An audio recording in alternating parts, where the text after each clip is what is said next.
En cuanto al apoyo a los familiares de personas desaparecidas, hay que entender que la desaparición forzada o involuntaria de un individuo produce un duelo necesariamente en el familiar, agudo, y que lamentablemente nunca se llega a resolucionar.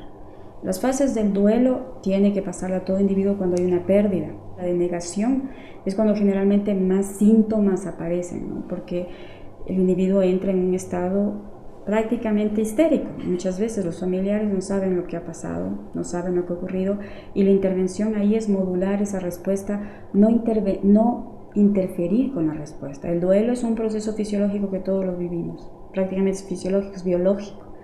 Entonces no hay cómo intervenir. Lo que hay que ayudar es que las fases se den de una forma adecuada, ¿ah? Porque la fase del duelo implica que la primera fase va a ser la negación, seguida por la ira, de ahí la negociación, la depresión, aceptación.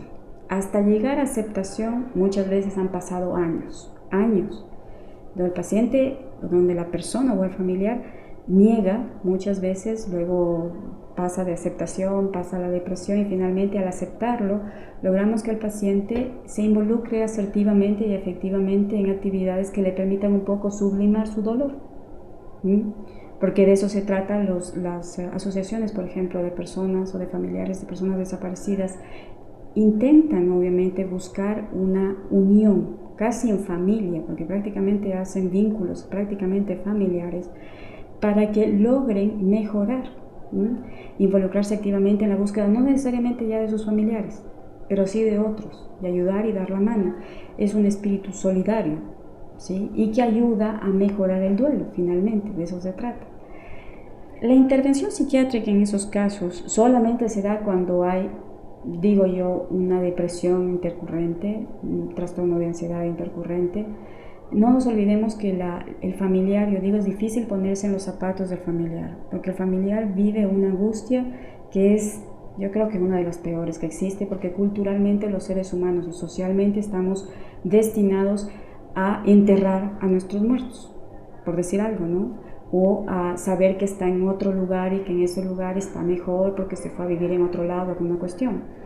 Pero cuando no tenemos ese, por así decirlo, ese símbolo de finalización que me permita aceptar finalmente el término de la vida del otro, pues nunca me recupero.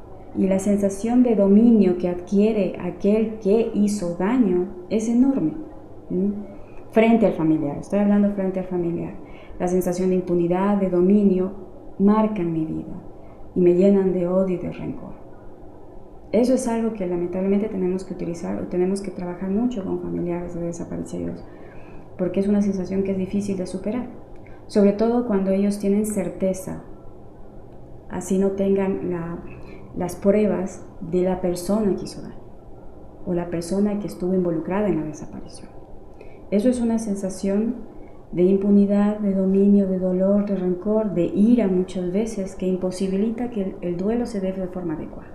Y por eso es que la sublimación, la intervención en actividades en grupo, por ejemplo, con personas que han pasado por lo mismo que yo he pasado, suele ayudar bastante, más que cualquier intervención psiquiátrica en esos casos.